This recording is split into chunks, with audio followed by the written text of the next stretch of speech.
छत्तीसगढ़ के बिलासपुर में उज्ज्वला योजना 3.0 का शुभारंभ किया गया।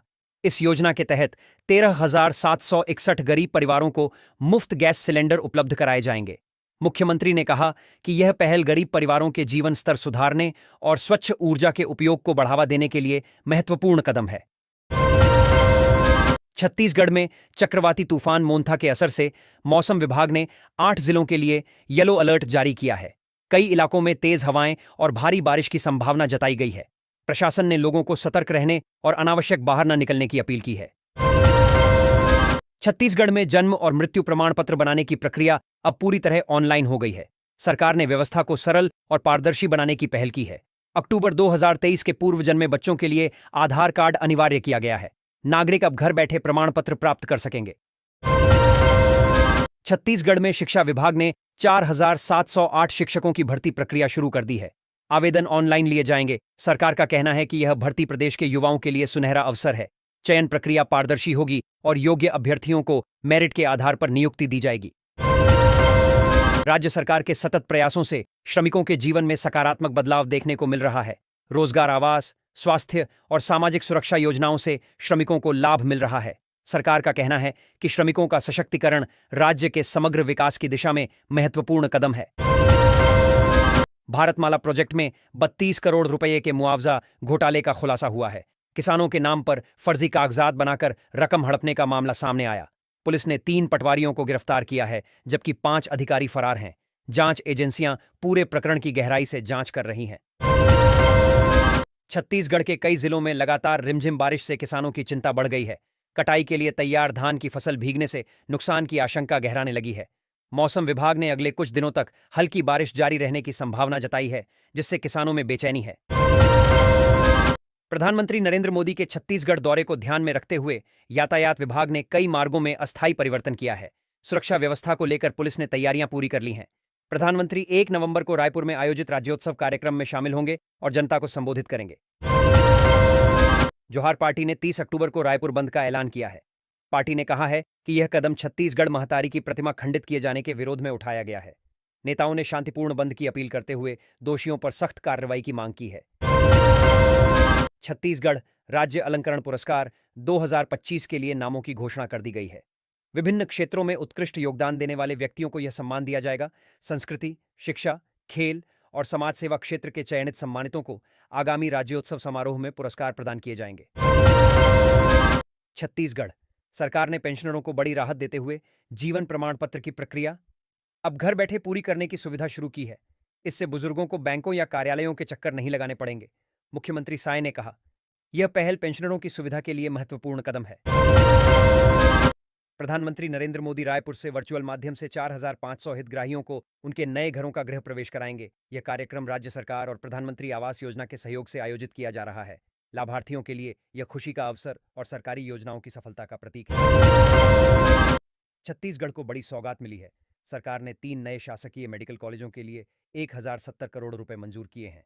अधिकारियों के अनुसार इन कॉलेजों से प्रदेश में उच्च स्तरीय चिकित्सा शिक्षा और बेहतर स्वास्थ्य सुविधाएं उपलब्ध होंगी, जिससे मरीजों को लाभ मिलेगा और चिकित्सा क्षेत्र मजबूत होगा।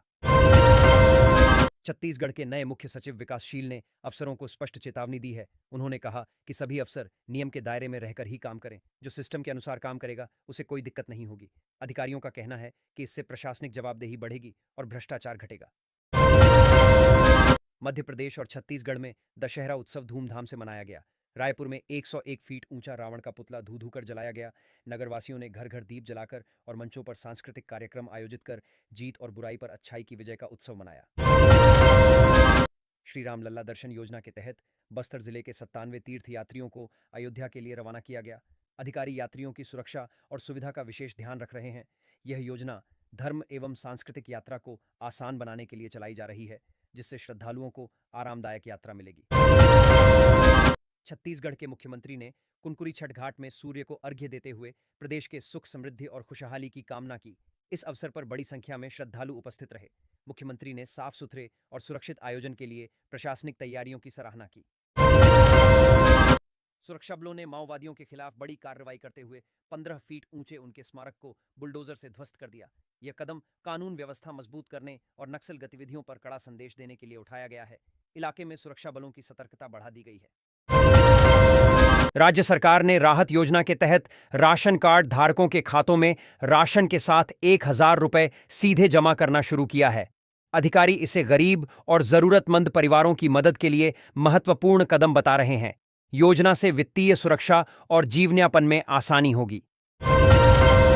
मुख्यमंत्री ने घोषणा की है कि छत्तीसगढ़ में जल्द ही गाय को गौमाता का दर्जा दिया जाएगा। इसके तहत गायों की सुरक्षा और देखभाल को कानूनी मान्यता मिलेगी। अधिकारी इसे पशुपालन और ग्रामीण अर्थव्यवस्था के लिए महत्वपूर्ण कदम बता रहे हैं। लागू होने पर सख्ती से पालन होगा। देश भर में हुए बस हादसों के बाद छत्तीसगढ़ परिवहन विभाग सतर्क हो गया है। विभाग ने सभी स्लीपर और ऐसी बसों की तकनीकी जांच के आदेश दिए हैं। जांच में सुरक्षा मानकों, अग्निशमन यंत्रों और फिटनेस प्रमाण पत्रों की समीक्षा की जाएगी। नियमों के उल्लंघन पर सख्त कार्रवाई होगी। तेज बारिश और तूफानी हवाओं से खेतों में खड़ी धान की फसलें बर्बाद हो गईं। किसानों की चिंता बढ़ गई है। वहीं भारी बारिश के कारण रेल सेवाएं बाधित हुईं। प्रशासन ने प्रभावित क्षेत्रों में राहत और बचाव कार्य तेज कर दिया है।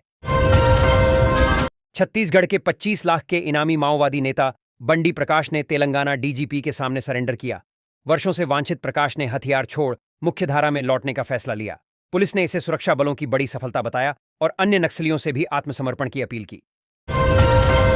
धमतरी जिले में धान उपार्जन अवधि के दौरान अनुचित गतिविधियों और धान की गुणवत्ता सुनिश्चित करने के लिए प्रशासन ने उड़नदस्ता दल गठित किया है। यह दल मंडियों और खरीदी केंद्रों पर नियमित निगरानी रखेगा। अधिकारियों का कहना है कि इससे किसानों को उचित मूल्य मिलेगा और भ्रष्टाचार पर रोक लगेगी। छत्तीसगढ़ सरकार ने स्वास्थ्य क्षेत्र को मजबूत बनाने के लिए 4 नए मेडिकल कॉलेज और 6 महत्वपूर्ण प्रोजेक्ट्स को मंजूरी दी है। अधिकारियों के अनुसार इन परियोजनाओं से प्रदेश में चिकित्सा सेवाओं की पहुंच बढ़ेगी और स्वास्थ्य सुविधाओं में सुधार होगा, जिससे जनता की सेहत की तस्वीर बदलेगी। छत्तीसगढ़ लोक सेवा आयोग ने कोर्ट मैनेजर परीक्षा 2025 के लिए आवेदन की अंतिम तिथि घोषित कर दी है।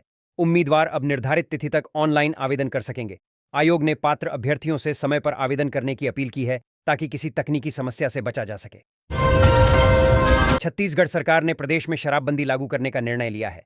इसके तहत शराब की बिक्री, भंडारण और सेवन पर पूरी तरह प्रतिबंध रहेगा। अधिकारी इसे सामाजिक और स्वास्थ्य सुधार के लिए महत्वपूर्ण कदम बता रहे हैं। जनता से कानून का पालन करने और जागरूक रहने की अपील की गई है। छत्तीसगढ़ में 2.12 करोड़ मतदाताओं के SIR की तैयारी पूरी हो चुकी है। इसी बीच पूर्व मुख्यमंत्री भूपेश बघेल ने चुनाव आयोग और राज्य सरकार पर निष्पक्षता को लेकर आरोप लगाए हैं। उन्होंने मतदाता सूची की पारदर्शिता पर सवाल उठाते हुए निष्पक्ष जांच की मांग की है। धान खरीदी शुरू होने से पहले ही गोरखधंधा शुरू हो गया है। कई इलाकों में फर्जी किसानों के नाम पर पंजीयन और बाहर से धान लाकर बेचने की शिकायतें सामने आ रही हैं। प्रशासन ने जांच के आदेश दिए हैं और दोषियों पर कड़ी कार्रवाई की चेतावनी दी है।